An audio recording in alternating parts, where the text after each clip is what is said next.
নমস্কার, শুভ সন্ধ্যা বন্ধুরা। আজকের নিবেদন স্বরচিত কবিতা ফুটপাত। ফুটপাতে ঘুমায় ওরা, নেই কোনো ঘর, ওইখানেতেই জন্ম যেন ওটাই মরণ ঘর।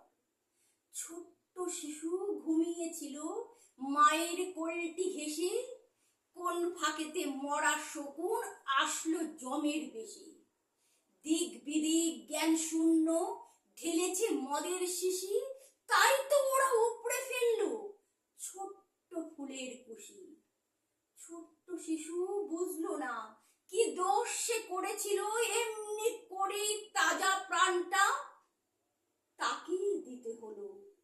এখনো ওরা ঘুরছে দেখো ছত্র ছায়ায় থেকে, মায়ের কোল যে খালি হলো তার খবর কে রাখে। এমনি করেই চলবে সমাজ, চলবে দেশের আইন, বৃদ্ধাঙ্গুষ্ঠ দেখাবে ওরা, আমাদের গুনতে হবে ফাইন। নমস্কার।